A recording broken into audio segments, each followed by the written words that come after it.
Ladies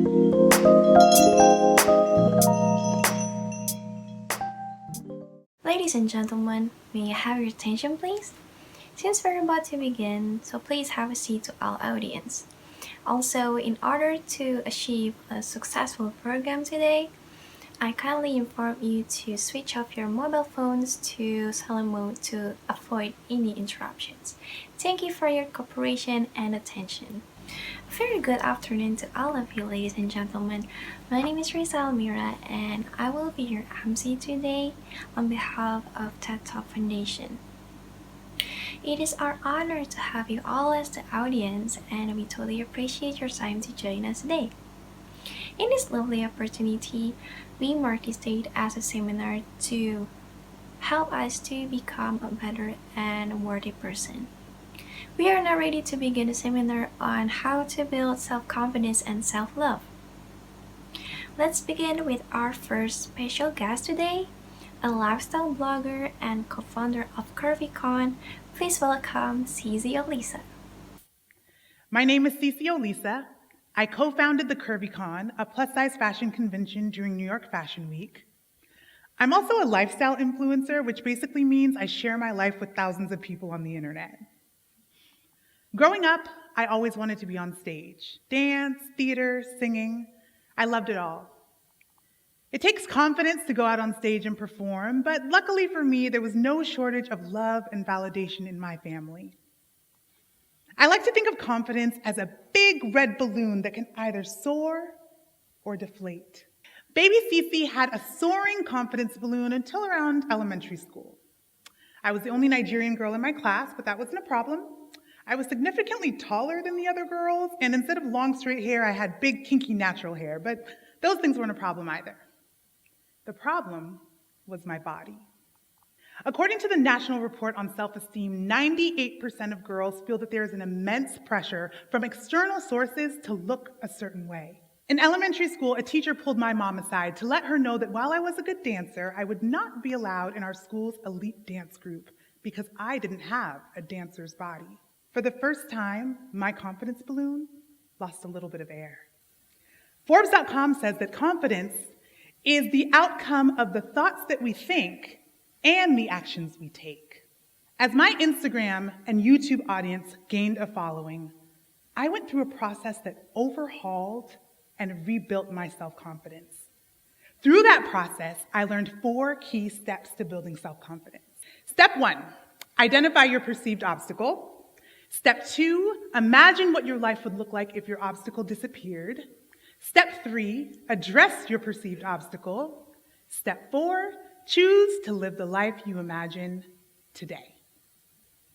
As you embark on your journey of self-confidence, I'd like to remind you of one thing. I started my journey because of my desire to stand on stage and do what I want. So, I identified my perceived obstacle. I imagined what my life would look like if that obstacle disappeared. I made a plan to address my perceived obstacle, and then I chose to start living the life I imagine right away. And guess what? Here I am, standing before you, doing what I love on stage. Thank you. Thank you, Cici, for your wonderful speech. Now, I would like to invite the next speaker, Melissa Butler, an entrepreneur and also the founder of the Lip Bar. Let's give her a big applause. I am a beauty disruptor. I am a self-esteem advocate, but more than anything, I am a woman who's fed up with linear beauty standards. I grew up right here in Detroit, where the ideal image for Black girls is light skin with long hair. Well, I'm brown skin. I was always curvier. I had a gap in between my teeth, and I had a flat butt. Still do. But I remember vividly overhearing a guy describe me with the attributes that I didn't have. She's not even light-skinned. She got a flat butt. But at this time, you couldn't tell me a thing. I thought I was so cute. And that day taught me a valuable lesson. It taught me how to love myself wholly. And more importantly, it taught me how to never allow someone else's opinion of me to determine my value. For the last 6 years, I've built a cosmetic company with the idea to change the way we think about beauty for ourselves and ultimately how we extend that to those who look differently from us. When I started making lipstick in my kitchen, it wasn't because I was passionate about makeup, no. It was because I was frustrated that attractiveness was consistently looked at through a singular lens.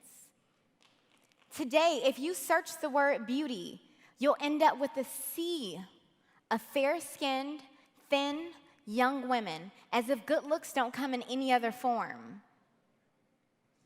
And so, when we have those ideas in the back of our mind, we really start to think that we're ugly. We look at the beautiful people and we think, man, they have it all. They're rich, they're in love, they're happy, they're successful. And I could have that too if I just changed. We start to think that we're not enough of something, that we're lacking in some areas. That causes us to stifle opportunities for ourselves because we feel as though we don't belong and we don't deserve.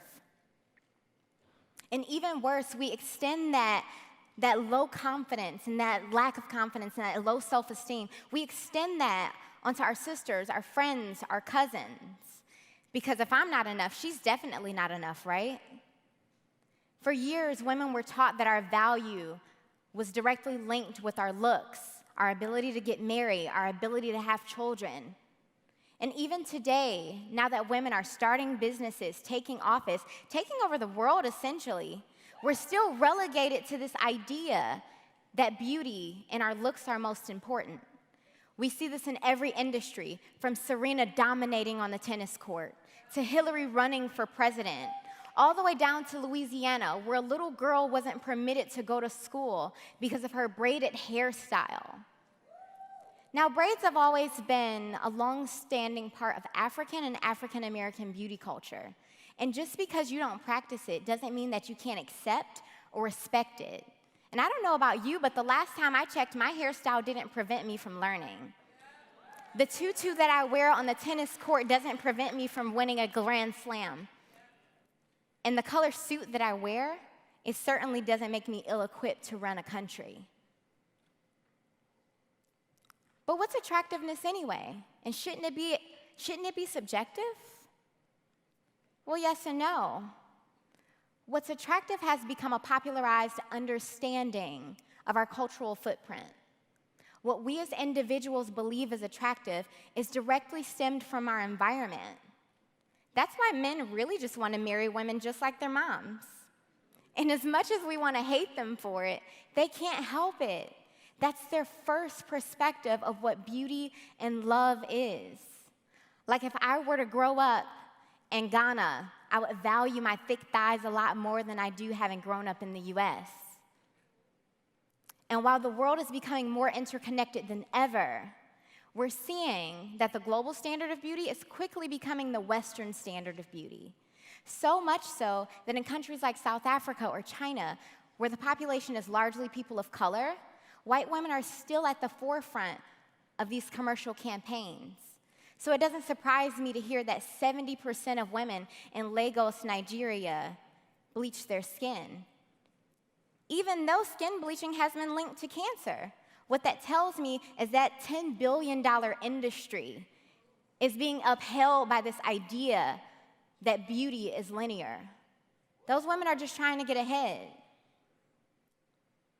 This idea leaves plus-size women feeling invalid, mature women feeling as though they age out of their beauty beyond their childbearing years, and ethnic women feeling unwanted. And don't get me wrong, while it impacts women the most, it's not only us who suffer. Most male CEOs of Fortune 500 companies are taller than average because height is linked to attractiveness and power. This is a multi-generational, gender-neutral issue. Our children are growing up not valuing themselves and certainly not being able to extend that love and acceptance onto their peers. those children grow up with low self-esteem and end up being consumers of weight loss fads, of plastic surgery. Have you guys noticed the plastic surgery trend? Surgery on your butt and thigh is up 4,200% since the year 2000. How crazy is that? And so it makes me think back to when I was a little girl and I thought about me not having a butt. You know, if I didn't have that confidence to keep going on, I could be one of these statistics. So how do we transform? How do we start loving ourselves? Well, first of all, we have to figure out what those triggers are that make us feel less than. Is it scrolling through social media? You may need to give it a break. Is it going shopping? Or is it simply just going over Granny's to hear her tell you how much weight you've gained since the last time she saw you? Figure out what those items are and cut them off. I'm telling you, if Granny is pulling you down, Granny has got to go. You have to be prepared to go to bat for your identity in this pop culture-driven society. So I challenge each of you, when you go home today, look at yourself in the mirror. See all of you. Look at all of your greatness that you embody. Accept it and love it. And finally, when you leave the house tomorrow, try to extend that same love and acceptance to someone who doesn't look like you. Thank you. Wow, what amazing speech we got from Melissa. Please let's give her a big applause again. Ladies and gentlemen, with the end of our speakers, sadly, it is time to us to reach the end of our event. I would like to say thank you to our speakers, guests today, and also our participants, especially who came from all the way from other countries. We once again want to appreciate everyone who came today for joining in this seminar. I hope this seminar will be beneficial to all audience. Thank you for your attention. Have a safe trip back home. I'm Raisa. May we meet again in other event. Thank you.